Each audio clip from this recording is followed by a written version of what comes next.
Assalamualaikum warahmatullahi wabarakatuh. Selamat datang kembali di channel Erwin Wira. Kita masih di playlist kelas Adobe Illustrator ya teman-teman ya. Dan di video kali ini saya pengen ngasih unjuk ke teman-teman shortcut yang paling sering dipakai secara basic ya, khususnya oleh pemula untuk memudahkan pekerjaan teman-teman menggunakan software Adobe Illustrator. Ini adalah shortcut basic, artinya masih ada shortcut-shortcut lainnya yang mungkin untuk yang lebih advance ya, tapi untuk yang pemula beberapa shortcut ini cukup untuk memudahkan teman-teman dalam bekerja ya. Kita akan simak satu persatu ya teman-teman ya. Oke, kita akan bahas yang pertama adalah Zoom Tools, yaitu shortcutnya adalah Z ya teman-teman ya. Di sini teman-teman bisa lihat Z, nanti kalau teman-teman tekan Z ya pada tombol keyboard ya, maka secara tidak langsung teman-teman akan memilih, secara otomatis teman-teman akan memilih Zoom Tools yang gambarnya kaca pembesar ini teman-teman ya. Shortcutnya adalah Z ya, jadi teman-teman ketika pencet Z dan klik di layar monitor maka akan mendekatkan tampilan layar seperti ini ya. Lalu untuk menjauhkannya atau men-zoom out-nya gampang, teman-teman masih dalam posisi shortcut Z ya, atau masih dalam posisi memilih icon Zoom Tools ya, teman-teman tinggal tekan Alt sambil klik, maka secara otomatis layar akan menjauh ya. Oke, saya ulangi sekali lagi, shortcutnya adalah Z ya, yang secara otomatis teman-teman akan memilih Zoom Tools, ikonnya kaca pembesar. Ketika teman-teman mengklik sebuah layar, maka layarnya akan maju atau mendekat. Dan untuk memundurkannya, teman-teman hanya cukup menekan Alt sambil klik, maka layar akan mundur. Nah, shortcut lain yang nggak kalah penting adalah spasi ya. Jadi fungsinya untuk menggeser layar ya teman-teman ya. Jadi misalkan kita sedang men-zoom seperti ini ya, lalu kedekatan teman-teman ingin pindah ke posisi yang lain, cukup tekan spasi pada komputer sambil klik layarnya dan geser mouse-nya. Secara otomatis layar akan pindah ke posisi yang kita inginkan. Sekali lagi ya teman-teman ya, misalkan dalam posisi zoom seperti ini ya, atau zoom out ya. Namun teman-teman ingin melihat bagian layar yang lain, cukup tekan spasi pada keyboard, lalu tekan klik pada mouse dan geser mouse-nya. Sehingga teman-teman bisa menggeser posisi layar sesuai yang teman-teman inginkan ya, di bagian mana teman-teman akan bekerja. Oke.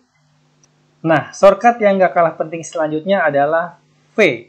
Ketika teman-teman menekan tombol V pada keyboard, maka secara otomatis teman-teman memilih icon tanda panah warna hitam ini. Artinya adalah Selection Tools ya. Dimana Selection Tools ini fungsinya adalah memilih objek secara menyeluruh. Contohnya, misalkan kita membuat sebuah kotak ya, misalkan kotak dan kita warnai dengan warna hitam. Kita bisa double klik di area fill ini ya, lalu kita pilih warna hitam. Nah, jadi objek bisa kita pilih secara menyeluruh dengan cara menekan V misalkan. Misalkan saya lepas dulu ya seleksinya ya. Tekan V, lalu kita bisa klik objek. Maka objek akan terpilih secara menyeluruh. Di sini teman-teman bisa melakukan suatu tindakan yang teman-teman inginkan. Misalkan memperbesar objek. Cukup ke pojok kanan atau ke sudut, lalu tekan Shift sambil menggeser-geser. Maka secara otomatis objek akan memperbesar dan memperkecil mengikuti area yang kita tarik ya. Atau teman-teman bisa sambil tekan Shift dan Alt, lalu sambil tarik. Maka dia posisi membesar mengecilnya centering di tengah. Seperti itu ya. Atau teman-teman ingin merotasi atau memutar objek tersebut. Teman-teman cukup ke pojok sudut tadi ya, sampai muncul tanda panah icon seperti ingin merotasi ke atas ke bawah ya, seperti ini ya. Dari seperti ini berubah jadi seperti ini. Teman-teman bisa tinggal merotasinya seperti ini. Oke. Itu adalah fungsi Direct Selection Tools untuk memilih objek secara menyeluruh dan melakukan tindakan secara menyeluruh. Artinya seluruh bidangnya benar-benar bisa kita putar, bisa kita besar kecilkan, dan sebagainya. Oh ya, dengan catatan teman-teman memilih view-nya, mengaktifkan bounding box. Bounding box itu apa? Bounding box adalah area kotak-kotak yang titik-titik di pinggir objek ini ya. Cara mengaktifkannya teman-teman bisa ke view lalu pilih show bounding box. Nah, kebetulan di sini saya sudah mengaktifkannya. Jadi di sini tertulis hide bounding box ya. Kalau belum diaktifkan bentuknya seperti ini. teman-teman akan kesulitan untuk memperbesar dan memperkecil objek karena tidak ada titik-titik bounding box-nya. Untuk mengaktifkannya, teman-teman bisa ke view lalu pilih show bounding box, maka akan muncul banyak titik-titik yang memudahkan teman-teman untuk men-scale, memperbesar, memperkecil, atau memutar sebuah objek ya. Oke, tadi adalah selection tools, shortcutnya adalah V ya. Nah, sekarang adalah direct selection tools, yaitu tanda panah berwarna putih ya. Shortcutnya adalah A ya. Fungsinya apa? Sama, mirip sama tanda panah, tapi yang satu warna putih, yang satu warna hitam, dan shortcutnya adalah A, teman-teman.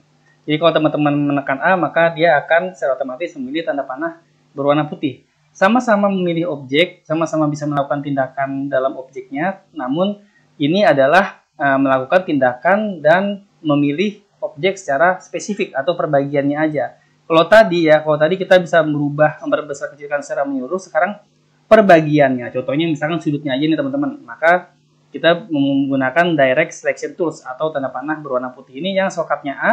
Teman-teman bisa klik di sini, maka secara otomatis kita bisa mengatur sudutnya ya, perbagiannya. Jadi tidak menyeluruh ya, seperti ini ya. Lalu kita juga bisa mengatur ketumpulan sudutnya seperti ini.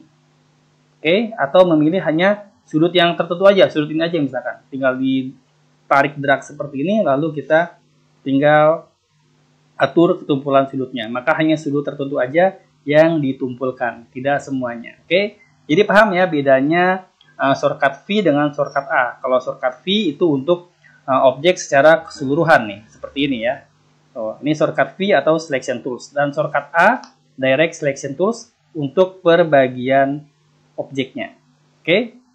Oke, lanjut ke shortcut lainnya yaitu M. M itu adalah shortcut untuk kita memilih rectangle tools ya. Jadi kita bisa memilih membuat objek dengan bidang kotak seperti ini ya, yang nantinya kita bisa modifikasi ya. Jadi biasanya yang paling sering digunakan, shape yang paling sering digunakan, lalu kita bisa otak-atik ini, otak-atik shape-nya menggunakan selection tools dan direct selection tools. Sebagai contoh, kita sudah misalkan memilih M nih ya, lalu kita bikin sebuah kotak dan kita ingin memodifikasinya menjadi bentuk shape untuk menyimpan atau menaruh foto atau gambar ya.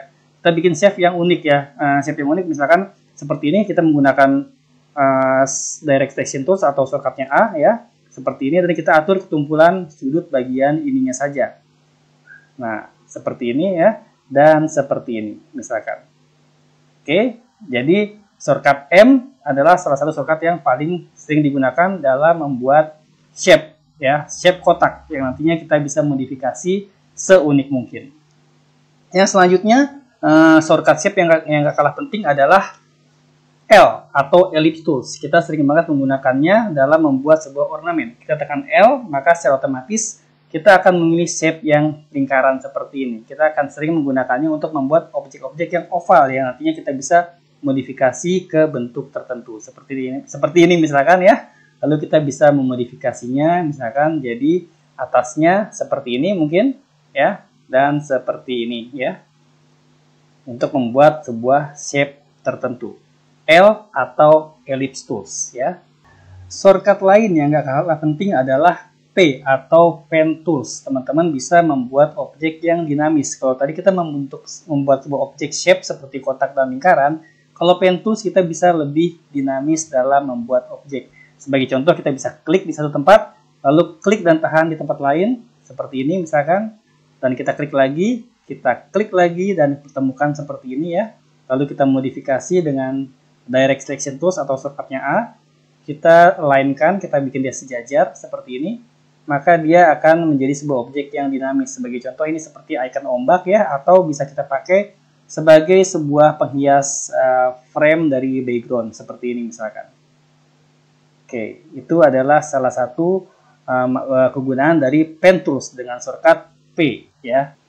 Shortcut yang nggak kalah penting yang paling sering digunakan adalah T atau type tools. Sesuai namanya, type tools ya, pastinya fungsinya adalah untuk mengetik atau menulis sebuah teks ya, type tools ya teman-teman ya. Kita bisa coba menekan T di sini misalkan T, maka secara langsung maka teman-teman memilih type tools, ikonnya berbentuk huruf T seperti ini ya. Tinggal klik saja di suatu tempat dan teman-teman bisa mengetikkan sesuatu. Misalkan your text here. Seperti itu ya, teman-teman bisa mengatur besar kecilnya dengan Direct Selection Tools. Shortcut lainnya yang gak kalah penting adalah I atau Eyedrop Tools. Jika teman-teman menekan I ya, jika teman-teman menekan I secara nggak langsung nanti bentuknya seperti apa ya? Seperti pipet atau tetesan obat air mata. Jadi contohnya begini, misalkan saya membuat objek lingkaran ya dengan warna merah misalkan, dan yang satunya adalah berwarna hijau misalkan, seperti ini, warna hijau dengan stroke berwarna biru misalkan, stroke berwarna biru. Berwarna biru ya, berwarna biru. Lalu kita tebalkan jadi 12 struknya ya seperti ini. Misalkan si warna merah ini saya pengen menyamakan struk dan fill-nya seperti yang ini. Maka kita cukup pilih si merahnya ini ya dengan selection tools ya, shortcutnya V ya. Lalu kita gunakan eyedrop, shortcutnya I. Dan kita klik di warna hijau ini. Maka secara langsung ya, si yang tadinya merah ini berubah menjadi warna hijau dengan struk berwarna biru dengan ketebalan yang sama. Ini juga berlaku untuk teks ya teman-teman ya. Misalkan kita mengetik teks yang satu, misalkan Arial ya. Arial, fontnya mungkin kita kasih Arial ya di sini ya. Oke. Dan di sini kita mungkin kita bikin font lain ya, font lain.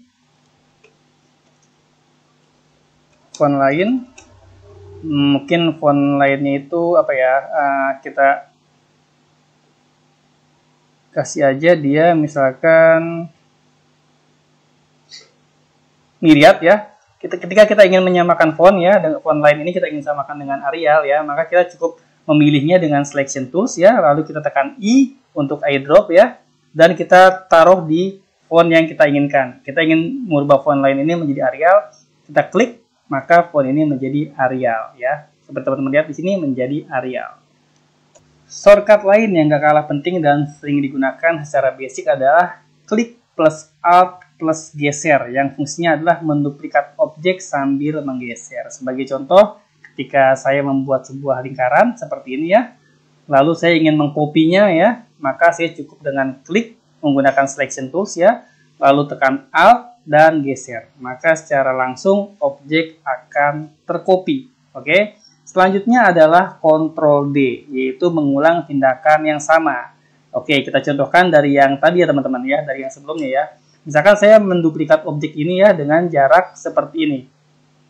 Kita tekan klik alt dan geser ya, seperti ini ya. Dan saya menciptakan jarak yang sama. Lalu saya ingin membuatnya lagi, ingin mengulangnya dengan jarak yang sama lagi, maka cukup menekan Ctrl D. Ctrl D, Ctrl D, Ctrl D. Maka terjadi pengulangan tindakan yang sama dengan jarak yang sama.